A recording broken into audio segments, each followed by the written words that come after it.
Academy की channel पर video number 157 में। हमारे प्रीवियस वीडियो 156 में हमने प्रॉफिट एंड लॉस अकाउंट के टॉपिक को कंप्लीट किया। उसके साथ साथ trading account and profit and loss account के बीच का difference and net profit and gross profit के बीच का डिफरेंस हमने समझा। जनरली स्टूडेंट्स ऐसा मानते हैं कि अकाउंट कैलकुलेशन का टॉपिक है, अकाउंट कैलकुलेशन का सब्जेक्ट है, सो थियरी पर ज्यादा ध्यान नहीं देते। हाँ, एग्जाम में थियरी के मार्किंग बहुत ही कम होता है, थियरी का पोर्शन कम होता है, पर किसी भी सब्जेक्ट को अच्छी तरह से समझने के लिए उसकी बेसिक थियरी हमारे माइंड में हो, वो उतना ही इम्पोर्टेंट है। इसीलिए जहां पर भी मुझे इम्पोर्टेंट लगता है वो थियरी के पॉइंट्स मैं आप सबके साथ शेयर कर रही हूँ, जिसे समझने से बाकी के टॉपिक इजी हो जाते हैं। आज के हमारे इस वीडियो में हम शुरू कर रहे हैं बैलेंस शीट। हर एक बिजनेस फर्म सारे ईयर में कितनी तरह की एक्टिविटीज प्रॉफिट को अर्न करने के लिए करता है, पर ईयर के आखिर में उसे कितना प्रॉफिट हुआ, कैसे हुआ और फर्म की फाइनेंशियल पोजीशन आज की डेट में क्या है, वो जानना इतना ही जरूरी है जितना आप सबके लिए अपने रिजल्ट्स को जानना। तो किसी भी बिजनेस एक्टिविटी का अल्टीमेट रिजल्ट यानी कि बैलेंस शीट। हमने बात की थी financial statements of sole proprietorship के पहले वीडियो में कि यहाँ पर trading account, profit and loss account and balance sheet को बनाया जाता है। ट्रायल बैलेंस में जो भी डेबिट एंड क्रेडिट बैलेंसेस होती है उसके ऊपर से हम ट्रेडिंग अकाउंट बनाते हैं, उसके ऊपर से प्रॉफिट एंड लॉस अकाउंट बनाते हैं और बाद में ट्रायल बैलेंस में बाकी की जो बैलेंस होती है उसके ऊपर से trading account and profit loss account के ऊपर से फाइनली हम बैलेंस शीट बनाते हैं। क्या है ये balance sheet? Prepaid after preparing trading account and profit and loss account, जिसकी बात हो चुकी, they all together called final accounts। ये तीनों को जब हम साथ में जोड़ते हैं तब हम उसे कहते हैं final accounts. Statement of assets and liabilities, yes, business में बैलेंस शीट जो डेट को बनाई जाती है उस डेट पर बिजनेस फर्म के पास, बिजनेस के पास कितनी असेट्स है, कितनी लायबिलिटीज है, उसका हमें फाइनल स्टेटमेंट मिलता है।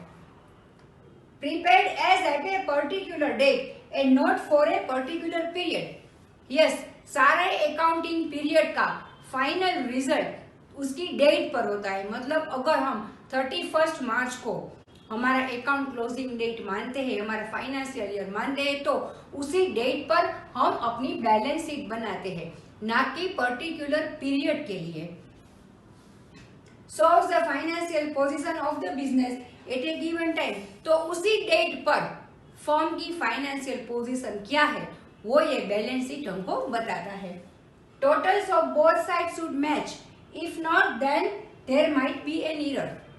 बैलेंस शीट की दोनों साइड का इक्वल सेम होना चाहिए, मैच होना चाहिए। अगर नहीं होता है तो कहीं पर भी एरर है होती है, ऐसा हम मान के चलते हैं। ये double entry book keeping system है, तो यहाँ पर सभी अकाउंट्स में दोनों साइड का टोटल मैच होना इम्पोर्टेंट होता है। तो बैलेंस शीट में तो फाइनली दोनों साइड का टोटल मैच होता है, तभी उसको करेक्ट माना जाता है। अब format of balance sheet. Balance sheet of, यहाँ पे फर्म का नाम लिखते हैं, एज एट यहाँ पे डेट लिखते हैं, liabilities amount, assets amount. Liabilities and assets के डिफरेंट टाइप्स होते हैं। पहले देखते हैं एसेट। जैसे कि हमने बेसिक थियरी में भी समझा है, एसेट दो तरह की होती है, fixed and current. Fixed assets में भी दो टाइप होते हैं, tangible and intangible.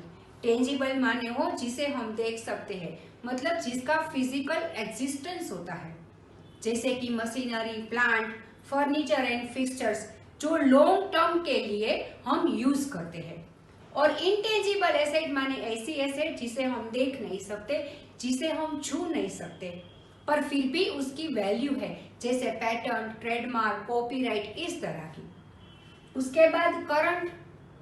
Current asset वो एसेट है जिसको हम हेल्ड फॉर रीसेल रीसेल के लिए भी रखते हैं, जैसे कि स्टॉक हमारा, या तो और फॉर कन्वर्टिंग इनटू कैश, जिसको हम कैश में कन्वर्ट भी कर सकते हैं, जैसे कि बिल्स रिसीवेबल, जिसको हम नेक्स्ट ईयर में, नेक्स्ट पीरियड में कैश में कन्वर्ट करते हैं।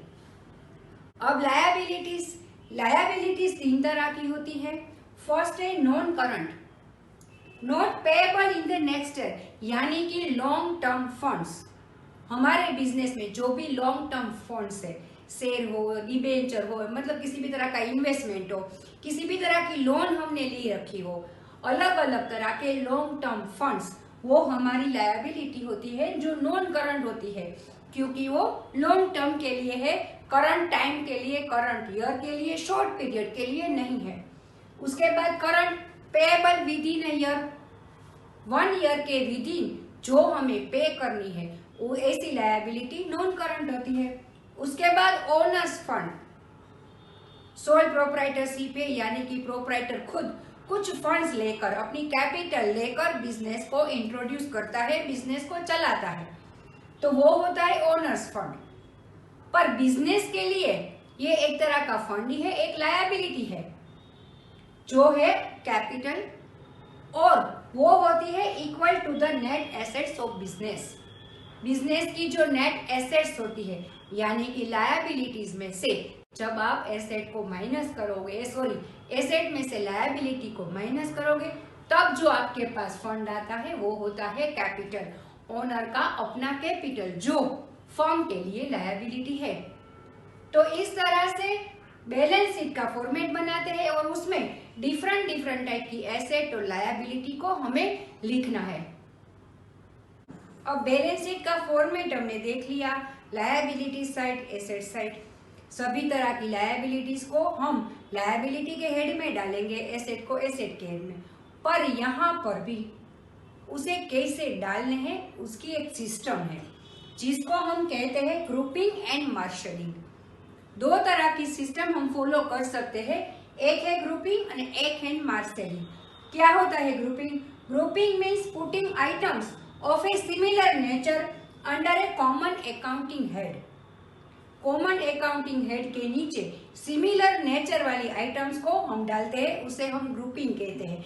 जैसे कि अगर हमने हेडिंग डाल दिया फिक्स्ड एसेट, तो फिक्स्ड एसेट में जो भी चीजें आती है उसे हमें डालना है, जैसे कि लैंड, बिल्डिंग, मशीनरी, जो कि फिक्स्ड आइटम है। सो हमने उसका ग्रुप बना लिया। फिर हम ग्रुप बनाते हैं करंट एसेट का, तो करंट एसेट में जो भी शॉर्ट टर्म एसेट्स आती है उसको हम डालते हैं। तो इस तरह से बैलेंस शीट में ग्रुपिंग करके भी हम सारी एंट्रीज को डाल सकते हैं। उसके बाद आता है marshalling. Marshalling means the arrangements of assets and liabilities in a particular order. अगर आपको एक अकाउंटिंग हेड नहीं डालना है, एक हेड के नीचे सारी आइटम्स को नहीं डालना है, मतलब ग्रुपिंग नहीं करना है, तो आप उसे मार्शलिंग मतलब अरेंजमेंट करके भी डाल सकते हैं। अरेंजमेंट के 2 तरीके हैं। फर्स्ट वन है इन ऑर्डर ऑफ लिक्विडिटी। आपकी जो एसेट है, हमारी जो लायबिलिटीज है, उसे हम लिक्विडिटी के बेस पर तय करते हैं और फिर उसे अरेंज करते हैं। कैसे?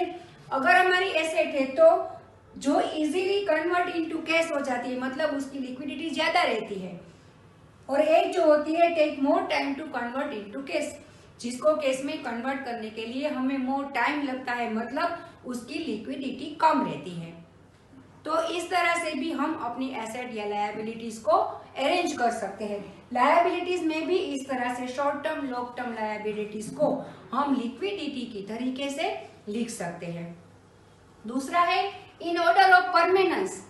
हम ये सोचते हैं कि लायबिलिटीज हो या हमारी एसेट हो, परमानेंस कौन सी है, मतलब लॉन्ग टर्म के लिए कौन सी है, टेम्पररी टर्म के लिए, शॉर्ट टर्म के लिए कौन सी है। तो इस तरह से भी हम अरेंज कर सकते हैं। इसमें अगर हम लिखेंगे परमानेंसी के बेस पर, तो लैंड होती है वो परमानेंट होती है, मशीनरी भी हम परमानेंट कह सकते हैं। तो इस तरह से हम पहले लैंड डालेंगे, फिर मशीनरी डालेंगे, इस तरह की जो एसेट होगी उसको डालेंगे, फिर हम शॉर्ट टर्म एसेट को डालेंगे, वो भी सभी को साथ में। इसका मतलब हम एक तरह की जो चीज होती है उसको 1 बाय 1 साथ में डालेंगे, दूसरी तरह की चीज होती है उसको हम 1 बाय 1 साथ में डालेंगे, और इतना ही नहीं, इस अरेंजमेंट को आप जैसे भी चाहो कर सकते हो। अगर आपको टेम्पररी वाला पोर्शन पहले लेना है और परमानेंट वाला पोर्शन बाद में लेना है तो भी आप ऐसे भी लिख सकते हो। यहाँ पर इसके बाद दोनों तरीके की बैलेंस शीट मैं आपको लिख के बताती हूँ। यहाँ पे दोनों तरीके के बैलेंस शीट ड्रॉ करी है। पहला है ग्रुपिंग मेथड, तो कैसे बनाते हैं देखते हैं। Balance sheet of dash as it dash, यहाँ पे फर्म का नाम, यहाँ पे डेट लिखनी है। लायबिलिटीज एंड एसेट्स, लायबिलिटीज में सबसे पहले कैपिटल में प्रॉफिट को ऐड करना है, उसमें से ड्रॉइंग को माइनस करना है, बाकी की बैलेंस जो आती है वो हमें यहाँ पे डालनी है। उसके बाद करंट लायबिलिटीज, ये परमानेंट थी, लॉन्ग टर्म थी, ये करंट है। क्रेडिटर्स बिल्स पेएबल, इस तरह से भी डाल सकते हैं या तो उसे उल्टा करके भी, मतलब करंट लायबिलिटीज को ऊपर डाल सकते हो, लॉन्ग टर्म लायबिलिटीज को हम नीचे डाल सकते हैं। उसी तरह से एसेट्स, पहले फिक्स्ड एसेट, मतलब ये भी लॉन्ग टर्म है, परमानेंट है, तो फिक्स्ड एसेट के टाइटल हेड में जो भी चीजें आती है उसे हम यहाँ पे डालते हैं और उसमें से यहाँ से डिप्रिशिएशन माइनस करते हैं। उसके बाद करंट एसेट जो होती है जैसे कि stock, bills receivable, debtors, cash in hand, इस तरह की आइटम्स को हम यहाँ पे ऐसे डालते हैं। इसे हम ग्रुपिंग मेथड कहते हैं, जिसमें हमने ग्रुप किया है कि परमानेंट है कि फिक्स्ड है, करंट है कि शॉर्ट टर्म है, मतलब फिक्स को हम लॉन्ग टर्म कह सकते हैं और करंट को हम शॉर्ट टर्म कह सकते हैं, इस तरह से। अब आते हैं अरेंजिंग मेथड से, जिसको हम मार्शलिंग भी कहते हैं। तो यहाँ पे हमने अरेंज किया है, लिक्विडिटी बेस बोलो या शॉर्ट टर्म बोलो, दोनों एक ही है। तो यहाँ पे हमने लिक्विडिटी शॉर्ट टर्म पहले डाली है, जो इजीली लिक्विडेबल है, जिसको हम इजीली कन्वर्ट कर सकते हैं केस में, उसको हमने यहाँ पे पहले डाला है। और जिसको केस में कन्वर्ट करने के लिए टाइम लगता है, मतलब जो लॉन्ग टर्म है, उसको यहाँ पे हमने बाद में डाला है। इससे उल्टा भी हम कर सकते हैं, पहले हम लॉन्ग टर्म वाला ले सकते हैं और बाद में हम शॉर्ट टर्म वाला पर कहने का मतलब एक ही है कि जो भी अरेंजमेंट्स आप करो वो एक समान होनी चाहिए। यानी कि अगर आप बिल्स पेएबल पहले लेते हो तो उसके बाद कैपिटल नहीं लेना है, तो उसके बाद जो भी करंट लायबिलिटीज है उसको ही लेना है। उसी तरह से असेट में अगर आप करंट एसेट पहले ले रहे हो तो जितनी भी करंट एसेट्स होती है उसको पहले पूरा करना है, उसके बाद हमें फिक्स्ड एसेट में जाना है और उसके अंदर जो भी आती है उसको 1 बाय 1 हमें लेना है। यहाँ पे हम ग्रुप करके ले रहे हैं, यहाँ पे हम अरेंज करके ले रहे हैं। दोनों में से किसी भी फॉर्मेट का यूज हम कर सकते हो। तो इसी बात के साथ आज का वीडियो यहाँ पे कंप्लीट होता है। हमारे नेक्स्ट वीडियो नंबर 158 में बैलेंस शीट के रिगार्डिंग प्रैक्टिकल एग्जाम्पल हम लेंगे। तब तक stay tuned with C academy. Thank you.